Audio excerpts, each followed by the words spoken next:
On the treeless tundra of Nunavut, tradition stands tall.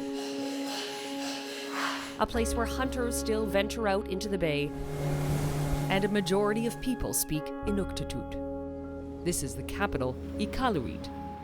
A city, yes, but there are no traffic lights, no fences around homes. So you can imagine the culture shock when a child from here is moved thousands of kilometers away to a group home or foster home in the south. It was horrible. Such is the story of Halapik Tulugak, a child from a struggling family who then struggled herself. We were huffing gas and we were smoking cigarettes. She was sent to Ontario in hopes of finding support. By 15, she was living in a private group home outside of Ottawa. But it was not the answer. It's very lonely. Like I couldn't really talk to anybody or like go have something to eat whenever I wanted. I couldn't go out. It was very restrictive. Everything sticks with you. I remember every child. For those placing children in the south, it was also agonizing. Connie McIntosh and Cassandra Yantha are former supervisors with Nunavut's Department of Family Services. Sending a child outside of Nunavut is not the first response. Absolutely not. But because of the limited resources, including that of foster homes, you're often forced into a situation of out-of-territory placements. And Ontario group homes are ready and waiting. Within Nunavut, options are incredibly scarce. There's only 3 group homes in the entire territory, and a housing crisis means families and foster parents may not have room for one more. Ontario group homes are well aware of this gap in services and resources, and essentially are vultures. They know that the service that they're offering is needed, and it's needed now. So they can charge anything. And the rates were high indeed.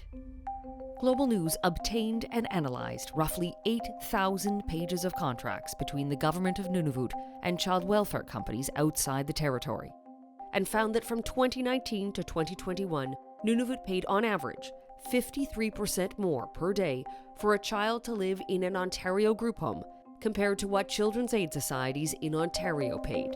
They know exactly what they're doing. They are not a nonprofit working towards the collective well-being of Indigenous children and youth. 84 children and youth from Nunavut were living in out-of-territory placements, including foster and group homes, as of January 2024.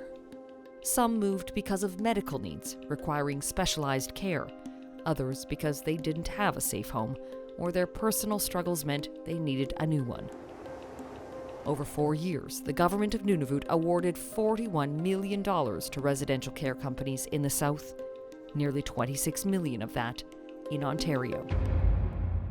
They would call up and go, "We got like 3 empty beds." Well, what do you expect me to do? Go out and apprehend 3 kids to send them to you? Hold on, a group home would call you essentially soliciting that they needed you to fill their beds? Yes. Doesn't that feel slimy? Definitely feels slimy. Some former group home workers say companies were motivated to land those contracts.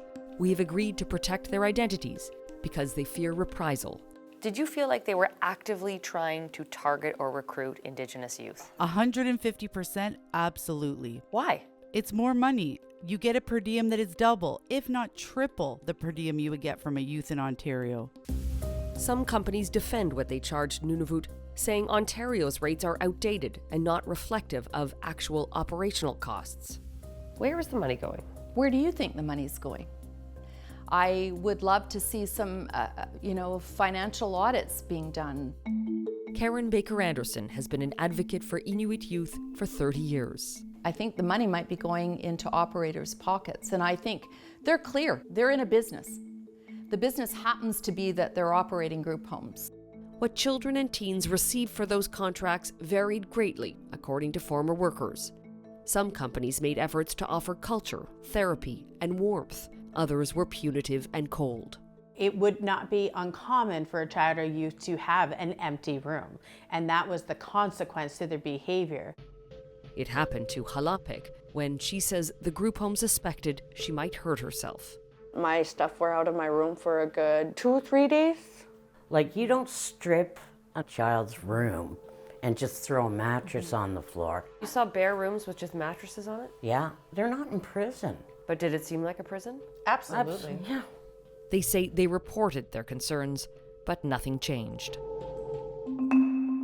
Among the most expensive contracts, those with a company called Alliance Youth Services. One contract for a single youth reached over $400,000 a year. These former Alliance workers say youth were worse off than when they arrived. Do you think the kids who were in care received services that were commensurate with the amount of money paid? No, absolutely not. Were they getting any access to therapy? No. Alliance runs what are called staff model homes. There's only one youth per home, which is why it says its expenses are higher. It also says the youth's needs can be challenging, having been unsuccessful in other placements, and often require 2-to-1 staffing. They're moving so far away from their home to get what? I think what they were supposed to be getting is help with behavioral issues and a higher education and more structure. Who was giving them that help if they weren't getting any therapy or treatment? Good question. I'm not sure. Nobody was getting help.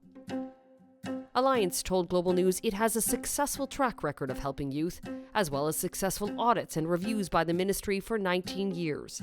It says it does offer therapy, as well as recreation with higher than typical budgets and personalized plans to connect youth with culture.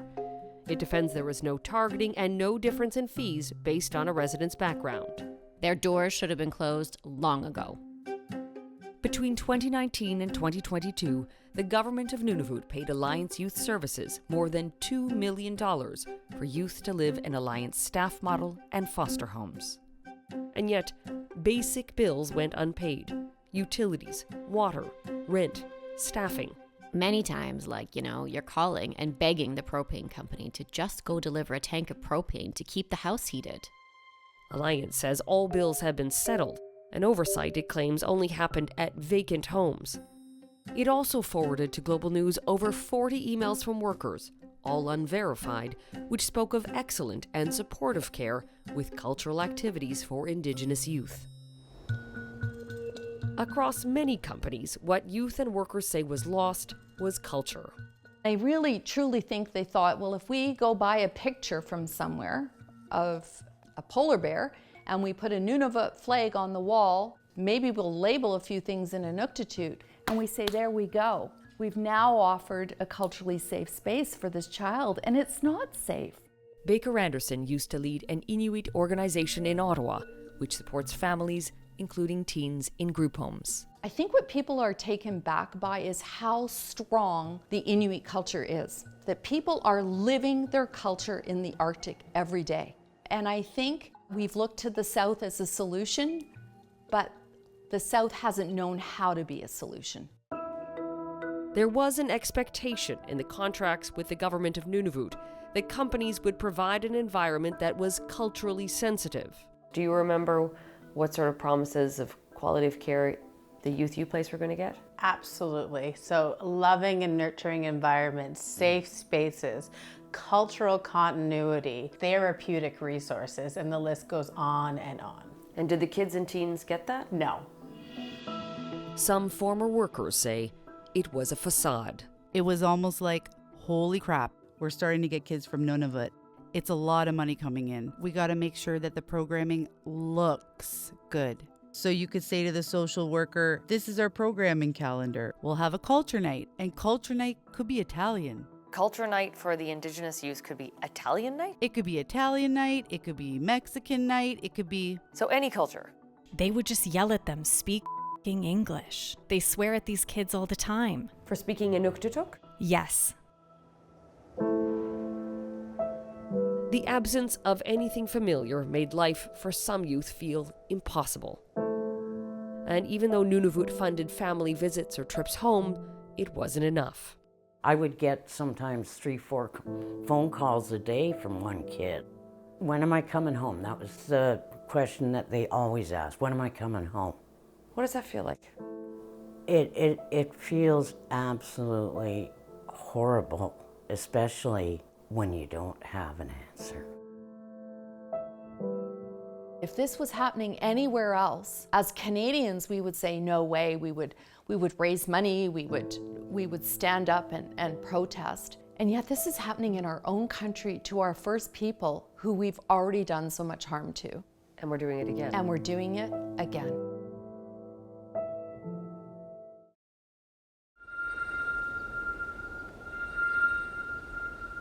Welcome to the Legislative Assembly of Nunavut. Wow. This is the chamber. Inside the walls of the most powerful political house in Nunavut, This is glacier polished stone. legislators, as well as officials at the Department of Family Services, say they had no idea of what we uncovered. That Nunavut was paying, on average, 53% more per day for a child to live in an Ontario group home compared to what agencies in that province spent. It's mind-blowing. I cannot believe that. Adam Ariak Lightstone is an MLA for Iqaluit. That's blatant racism. That is current-day colonialism in practice. Equally alarming, he says, the conditions some youth were living in, according to former workers. I'm just completely and utterly shocked, actually. And if those services are inadequate, especially when it comes to ensuring the safety of those children in care, I am very concerned over that. Some group home companies defend they offered quality care and only charged more than Ontario because they say the province's rates are outdated. Where is the accountability? Jane Bates is Nunavut's independent representative for children and youth. So what part of town are we in now? This is all considered This is kind of downtown.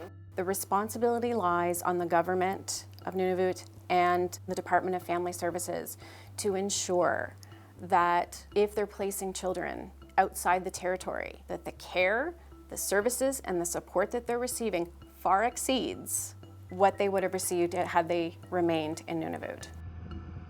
Nunavut does have 6 liaison workers based in Alberta, Manitoba, and Ontario who check in on kids and homes. This is Grinnell Place, kind of the frontline child welfare office. But Bates says children are supposed to be supervised by trained social workers from local children's aid societies. So every child that is sitting in an out-of-territory placement should have an interprovincial agreement in place and courtesy supervision. Is that happening? No. So you're saying the oversight that's meant to be there isn't always happening? That's correct, yes. It's a crisis. We've effectively failed, and we're here to admit that we have not done the best that we could. Last September, Jonathan Ellsworth, a newly appointed Deputy Minister of Family Services, was summoned before a legislative committee. How many children have been sent out since 1999? How many of them are still out of territory? Thank you for the question, sir. The department was answering to a scathing review of the child welfare system conducted by the Federal Auditor General. It was the 3rd time the AG has called for reform. I am cognizantly aware that the department did not do enough making sure that the safety and well-being of the children who were placed out of territory was at a place that was above and exceeds standard.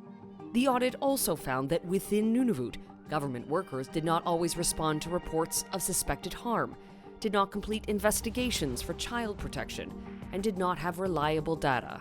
It's unacceptable. It really makes me sick to my stomach as a person and as a father that we could treat these kinds of things with such callousness. You've worked in Ontario as well as the North. How different is the child welfare landscape here? You're dealing with a situation where the basics of life are not being provided. There's issues with housing, there's issues with food insecurity, poverty, homelessness, all of those issues, and the child sexual abuse rates are incredibly high. In fact, the levels of child poverty and family violence in Nunavut are the highest in the country. You were seeing that hurt on the front line. Yeah. Laura Pia Churchill used to work at an Inuit Centre for Victims of Child Abuse. I think the most important thing is working on the parents' healing so that they can be the best person for their children, rather than coming up with band-aid solutions and moving kids from home to home and even away from the territory. The children in Nunavut have to leave the territory, often because of family wounds formed years ago. From the 1940s to 70s, Inuit were literally numbered and tagged by the federal government in what was called the Eskimo ID system. In the 50s, families were relocated by the government. That same decade, federal day schools and hostels opened for children.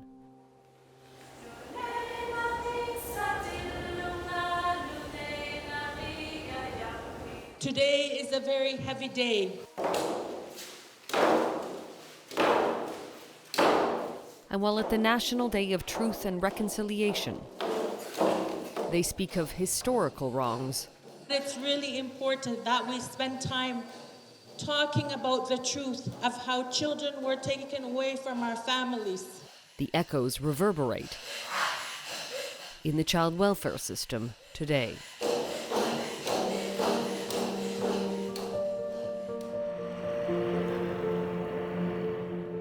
Do you have any concern that once a child heads south that they're forgotten?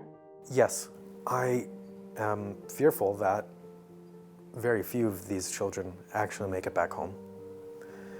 And those that do most likely have lost a significant amount of their culture and their language over the years and won't come back the same person as they'd left. The Department of Family Services has pledged to fix its child welfare system, create a new strategic plan, expand supports within Nunavut, including the number of group homes, and check in on youth who are living out of territory every month. What does Nunavut need today on its path to healing? Nunavut needs addictions treatment centers. Nunavut needs more youth support centers. Nunavut needs housing. The first addiction center in the territory is expected to open next year, designed to also address the trauma of colonization.